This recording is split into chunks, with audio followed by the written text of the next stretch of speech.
Hello साथियों hello साथियों, आप सभी का स्वागत है हमारे यूट्यूब चैनल पर।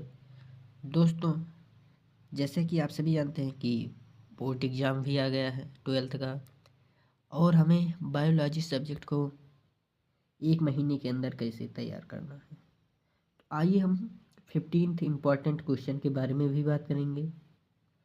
कौन कौन से टॉपिक आएंगे पूरा विस्तार से जानेंगे। तो आइए शुरू करते हैं।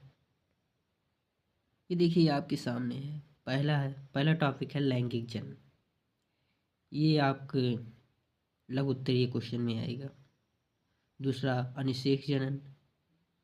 तीसरा है पुष्प की संरचना। इसमें आपको चित्र सहित स्पष्ट करना होगा। फिर उसके बाद चौथा है लघु बीजाणु जनन और गुरु बीजाणु जनन। ये इस दोनों क्वेश्चन में से, ये दोनों टॉपिक पर एक टॉपिक तो जरूर आएगा, ये कन्फर्म है।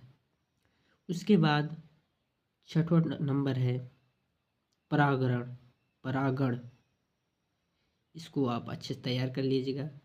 इसके प्रकार भी पूछता है, स्वपरागण पर परागण में अंतर भी पूछता है, तो इसे पूर्णतः तैयार कीजिएगा। अगला है भ्रूणकोश और भ्रूणपोष में अंतर। इसको भी तैयार कीजिएगा। और उसके बाद है परिवार नियोजन, फिर एमटीपी और एआईडीएस एड्स। ये दोनों टॉपिक जो है एमटीपी और एड्स, इन दोनों में से एक का आना कन्फर्म है। फिर उसके बाद है आनुवंशिकी और जीन, ये दोनों भी महत्वपूर्ण हैं। फिर आता है मेंडलवाद, मेंडल नियम। ये दोनों टॉपिक अच्छा है, बहुत ही महत्वपूर्ण है। हर पेपर में ये दोनों क्वेश्चन में से, दोनों टॉपिक में से एक टॉपिक पूछा जाता है। या तो मेंडलवाद आएगा, नहीं तो मेंडल नियम। इसके 3 नियम हैं, कोई ना कोई नियम जरूर रहता है। फिर उसके बाद आता है एकल और द्विसंकर संकरण। ये दोनों भी तैयार कर लीजिएगा। मोनोहाइब्रिड क्रॉस और डाईहाइब्रिड क्रॉस, इस दोनों में से एक संकरण पूछेगा। फिर आता है टेस्ट क्रॉस एंड और बैक क्रॉस, ये इसको भी तैयार कीजिएगा। फिर आता है संकरण। उसके बाद है एलील, और उसके बाद ये है गुणसूत्र को भी पूरा तैयार कर लीजिएगा। गुणसूत्र में इसको तय कितने प्रकार के होते हैं, इसके कार्य, इसकी संरचना सब तैयार कीजिएगा। उसके बाद आता है लिंग निर्धारण भी तैयार कर लीजिएगा। इसमें आपसे मक्खी का या मानव का लिंग निर्धारण पूछेगा। उसके बाद आता है उत्परिवर्तन, और फिर हीमोफीलिया और वर्णांधता। इसको अच्छे तरह से तैयार करना। इसमें आपसे सवाल भी पूछता है, थ्योरी तो पूछ ही सकते हैं और इसमें सवाल भी पूछ सकते हैं। फिर उसके बाद है डाउन सिंड्रोम, टर्नर सिंड्रोम और क्लिफेंटन सिंड्रोम। ये तीनों सिंड्रोम को आप अच्छी तरह से तैयार कर लेना, एक ना एक सिंड्रोम जरूर पूछा जाएगा। अब सबसे महत्वपूर्ण क्वेश्चन, डीएनए और आरएनए। डीएनए और आरएनए में एक तो ये दीर्घ उत्तरीय क्वेश्चन में आएगा। इसमें आपसे क्रिक वाटसन मॉडल भी पूछ सकता है, और इसमें या आरएनए या डीएनए के प्रकार को पूछेगा, या इसके संपूर्ण संरचना के बारे में पूछेगा। उसके बाद है डीएनए रेप्लिकेशन, ये भी महत्वपूर्ण है। फिर है जेनेटिक कोड, और उसके बाद ट्रांसक्रिप्शन और ट्रांसलेशन, और डीएनए फिंगरप्रिंटिंग है। उसके बाद कुछ रोग बीमारी हैं, इनको भी तैयार कर लेना। मलेरिया, टाइफाइड, निमोनिया, इन तीनों बीमारियों में से एक बीमारी का आना तय है। अभी तक सबसे ज़्यादा मलेरिया ही पूछा गया है। और कैंसर भी तैयार कर लेना, कैंसर के प्रकार को पूछेगा। सुरदम और दुर्दम, ये 2 प्रकार के होते हैं, इनमें अंतर पूछा जाएगा। फिर लास्ट इम्पॉर्टेंट क्वेश्चन है रिकॉम्बिनेंट ऑफ डीएनए टेक्नोलॉजी। ये जो है दीर्घ उत्तरीय क्वेश्चन में पूछा जाएगा।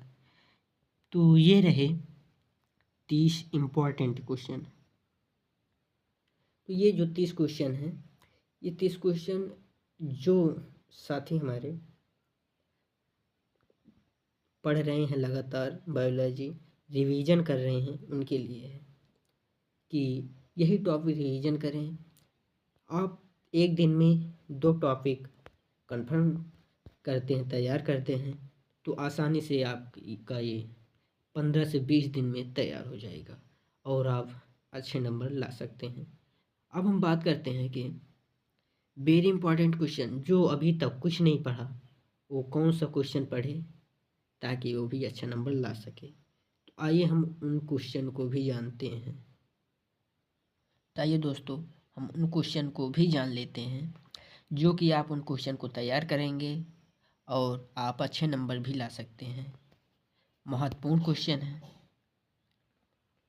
तो यहाँ पे देखिए, पहला क्वेश्चन है पुष्प की संरचना। आप इसे अगर तैयार करते हैं तो ये बहुत महत्वपूर्ण है, हर पेपर में इससे पूछा जाता है, तो इसको आप तैयार कर लीजिएगा। और फिर उसके बाद ये दूसरा आता है परागण, इसे भी आप तैयार कर लीजिएगा। इसके प्रकार भी पूछे जाते हैं, इसमें अंतर भी पूछा जाता है, इसे पूरा तैयार कर लीजिएगा। उसके बाद है MTP और एड्स, इन दोनों का आप फुल फॉर्म भी याद कर लीजिएगा, जो कि बहुविकल्पीय में पूछे जाएंगे। और इन दोनों में एक आप विस्तार से इसे जान लीजिएगा, जो कि 4 से 5 नंबर में पूछे भी जा सकते हैं, अभी तक ये पूछे गए हैं।